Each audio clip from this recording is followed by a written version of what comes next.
What's going on, everyone? This is Steve Larson, and you're listening to Secret MLM Hacks Radio. So here's the real mystery. How do real MLMers like us, who didn't cheat and only bug family members and friends, who want to grow a profitable home business, how do we recruit A players into our downlines and create extra incomes, yet still have plenty of time for the rest of our lives? That's the blaring question, and this podcast will give you the answer. My name is Steve Larson, and welcome to Secret MLM Hacks Radio.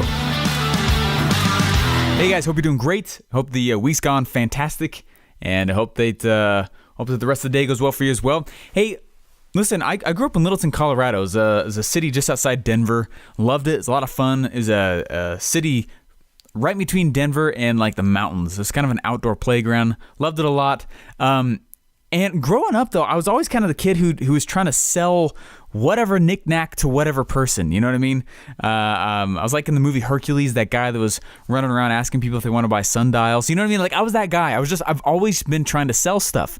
And what was funny about it is I never realized that I was that kind of guy. And you probably can relate with me. I never realized that I was that kind of, there was never that introspective moment like, oh my gosh, I'm that guy. You know, like, oh my gosh, like I like sales. Oh my gosh, I like business. And what was funny is when I got into college, I still had not captured this persona. I had not owned who I naturally am yet.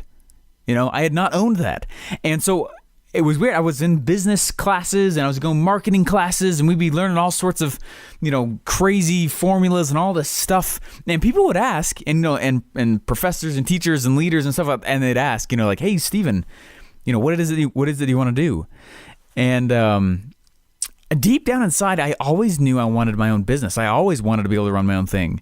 But I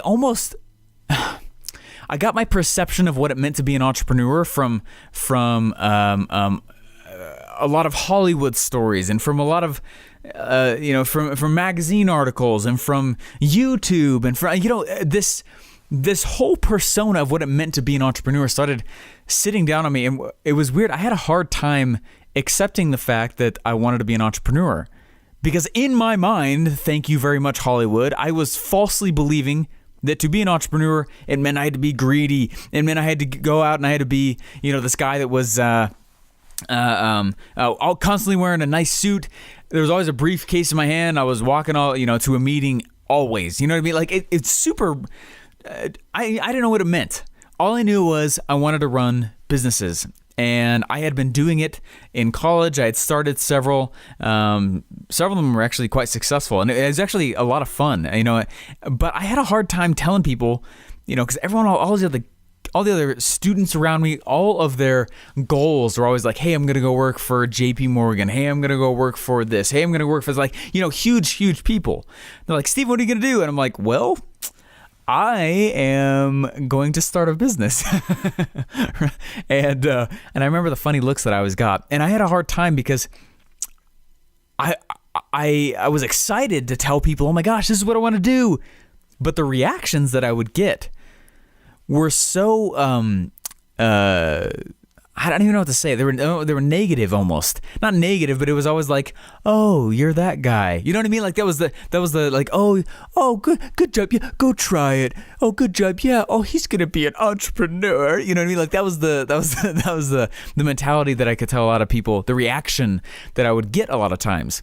And so for years with everyone, with not just friends, but family, you know, my wife, you know, parents, I mean, anybody, those closest to me, and even myself, I had a hard time accepting the fact that I wanted to be in business for myself. I had a very hard time saying that to people I respected most, to people I had a hard time owning my natural desire. That's literally the entire topic of this episode. I just wanted to, you know, as I've gone and you know, this secret MLM Hacks product is about to launch here in the next little bit. As things are starting to fall in place, I've had to come more and more clear with what it is that I actually want, and I had to have learned to be okay with that. Not that I wasn't okay with it, but I had a hard time telling people what I even wanted, what my goals were, because I was afraid of offending someone. I was afraid of, I I had a hard time in college telling people what I wanted because I was afraid that people would look at me and go like, oh my gosh, that's a greedy guy. Like, what, you just want money? I'm like, yeah, I'm intentionally trying to make a lot of money, and you should be too. And if it's not something that you're okay stating in a food court, and publicly, like start checking yourself. Why are you doing what you're doing? Are there internal desires that you have that are not being consistent with what you're saying? I guarantee you that as soon as you start to put your vocal, your words in your conversation and the conversation in your head, and it starts to actually line up with what is inside you, oh my gosh, you guys, stuff starts falling into place for you. Because you get true, you get forward, you start to tell people, yes, this is what I want. And you move forward and you start going and going. It's funny. When I joined, there was an MLM I joined when I was in college. I didn't know what I was doing. I was trying, and no, it was a good experience. I'm glad that I did it. But there was this MLM that I joined in college, and I had a hard time admitting to people that I had joined an MLM. I wasn't willing to admit to myself or to others that I was in an MLM.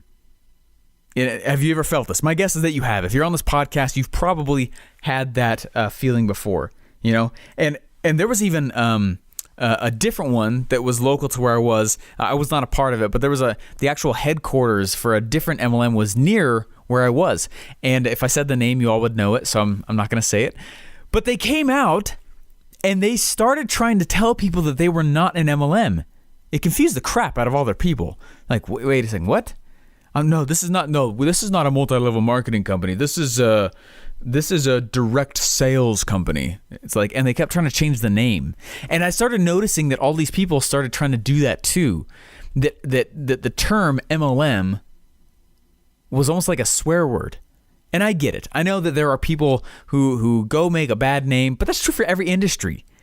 But masking it is you merely not owning the fact that, or owning what it is you actually want to do. Does that make sense? Okay, so I went online real quick here, and I actually started looking through all the different phrases that are synonymous with MLM. Okay, what are the other things that we can call MLM without calling it MLM?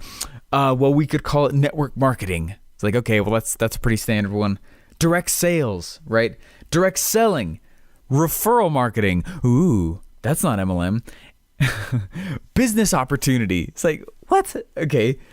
This one killed me. I heard this one today, actually. Circle of influence marketing. Circle of influence marketing? What? How much denial are you in to say that? Okay. Anyway, I'm trying to be sensitive to this, but pyramid selling. Now, that just sounds crazy. Anyway, there's a lot of friends that I had and a lot of people that I started to rub my shoulders with, and every time I saw someone who was in an MLM, they would go out and they would start to say, no, it's not an MLM. It's just this. Okay, by definition, by law, if it's 3 tiers, if it's 2 tiers, it can be an affiliate marketing. That's affiliate marketing. It just means you have a reward system for the second tier. If there are 3 tiers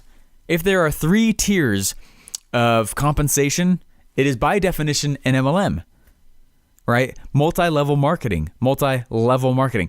And one of the biggest, I had this moment a little while ago where I'm not sure if you guys ever read the book The One Thing by Gary Keller.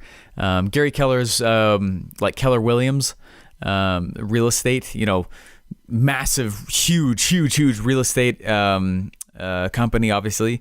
But Gary Keller goes through and he starts talking about how, let's think forward about what your goals are. What is it that you want to be? What are you trying to become? What's your someday goal? What's the thing that you want to be doing in 10 years? I think, and what's funny is interesting. I actually, for a long time, I kind of shunned that question. I have no idea what I want to be doing in 10 years. I have no idea what I want to be doing in 5 years. I know it revolves around me having my own businesses still. I know it revolves around me, charging the path and honestly doing a lot of the same things I am now. Maybe I'd love to have my own software company. I'd love to be able to, it's interesting to start thinking that, like, what is it that you actually want? And are the things you're doing today actually contributing to that long-term goal? There was this I can't remember where I heard this. I've heard this several times though. There was this I think so anyway, regardless, there was this billionaire that was getting interviewed on some, I can't remember where it was, but anyway, this billionaire was getting interviewed, and he was giving advice, and he was this was his advice. He said, "Okay, think through your 10-year goal. What is it that you really want to get? What is it that you want to be? What do you want to have? What do you want to be doing in 10 years? Get really clear on it. Okay, 10 years. Now, what would it take for you to achieve all of that in the next 6 months?" Whew. That's crazy. That's nuts, right? And he said that's how billionaires think. They just go through and they do the most important tasks, and all their tasks are only focused on that one thing. No distraction, complete honesty with themselves as they do it. And there's been several times, I don't know that you guys have probably seen the same thing before, because a lot of times when people get into MLM, it's the very first business thing they've ever tried ever. And which is great. That's awesome.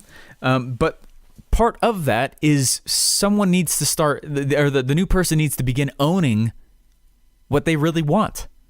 And some of that takes some personal acceptance. Sometimes that's hard. That's not easy to do. There's a lot of belief involved in your own self to go and do something like have your own business or have your own MLM position and make it successful, or start anything new, or charge the path of something that's already been proven. There's a lot of belief and this level of self-confidence, and it's something that it took me a long time to go get before I felt like I could stand up in a food court and say, yes, I am Steve Larson, and I want to be an entrepreneur. I am Steve Larson, and it took me a long time for a while, it took me a long time just to say I want to be an entrepreneur. It took me an even longer time to say I am one. Does that make sense? You are in MLM. You are a multi-level marketer. You are, and own the thing. The more people you're offending by saying that, the better. It's counterintuitive. It means you're actually marketing. It means you're actually doing what you should be doing, right? There's a great marketing quote, right? If you don't offend someone by noon, you're not marketing hard enough. It's the same thing for multi-level marketing. You got to believe in yourself, though, while you do it. I wasn't planning on doing an episode about this. I honestly just sat down. It's been on my mind as I've watched other people start to grow up and start to gain the personal development that MLM requires and any kind of business requires, is belief in one's self, right? This total trust in what it is you want. Not just to believe it, but to say it to other people. Now, there's a great quote here. I cannot name, I don't know, I can't say his name, as I'm not good at other languages besides English. but he said, man is made by his belief. As he believes, so he is. Man is made by his belief. As he believes, so he is. It's fascinating. So ask yourself, what are you believing? What have you believed about yourself? What have you believed about your potential, your capacity, what you want to, what your actual goals are? What are those beliefs?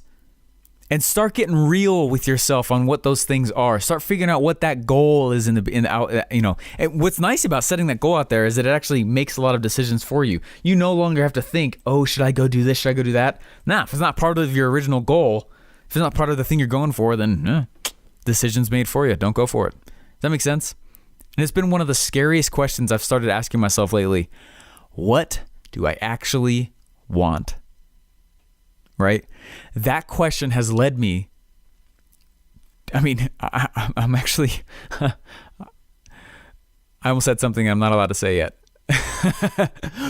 But it's one of the freakiest things. Me getting real with what I actually want has led me to do things that others are calling ludicrous. But because I am driven by my end goal, and I'm finally confident in stating what that is to myself and to others, I don't know if I can say it yet. It'd be very exciting. Stay tuned to this podcast, by the way. But I believe in this product that I'm launching so much that there are massive measures being taken. so that it changes the MLM industry. That's the whole goal. I'm tired of how things happen inside the MLM industry. I'm tired of the whole tactics stuck in the 90s. You get MLM, it's broken out of the box. The tactics the upline teaches aren't totally accurate. Anyway, I'm not saying they don't work, but they're not effective. They're not efficient, I should say.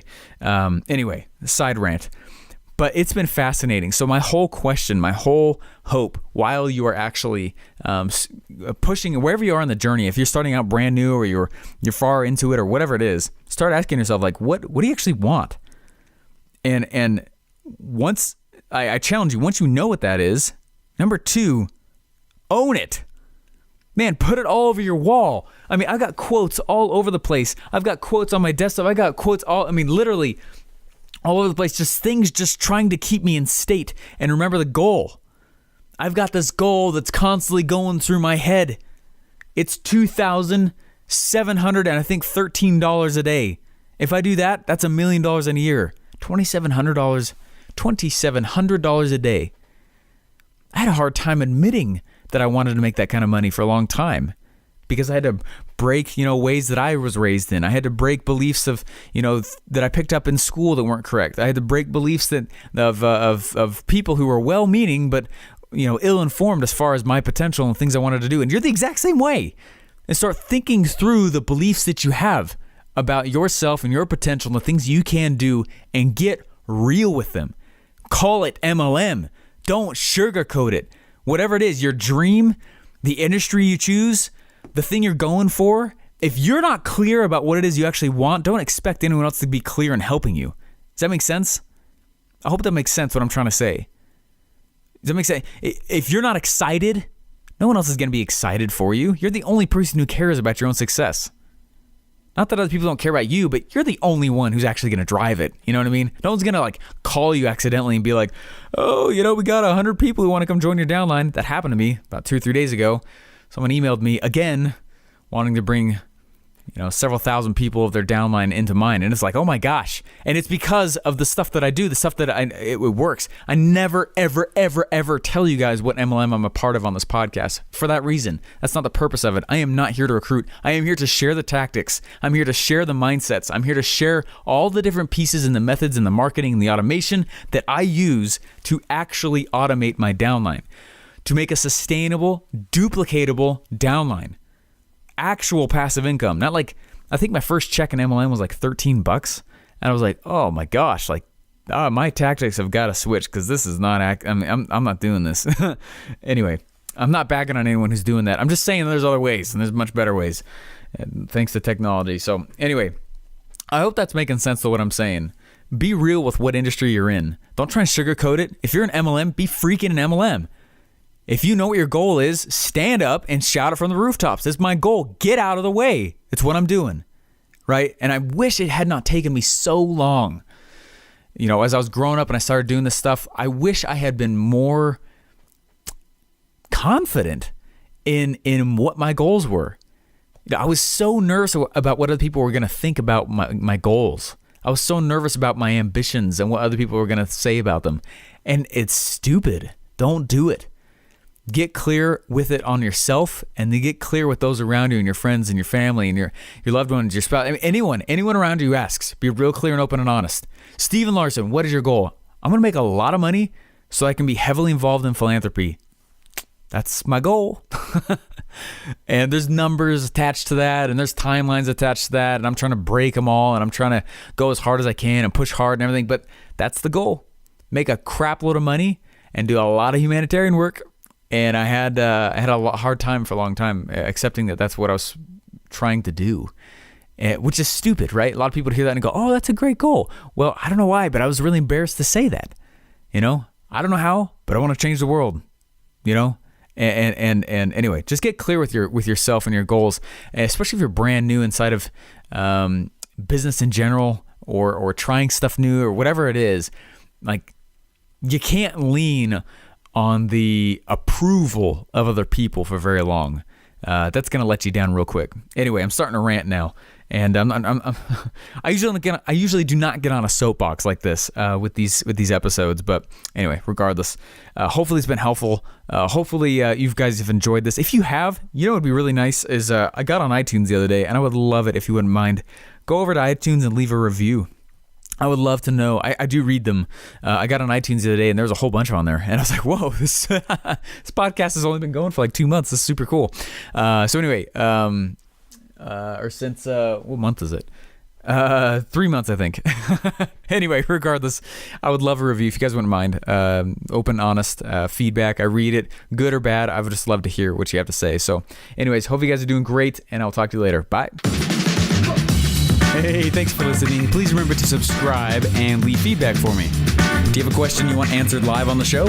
Go to secretmlmhacksradio.com to submit your question and download your free MLM Masters Pack.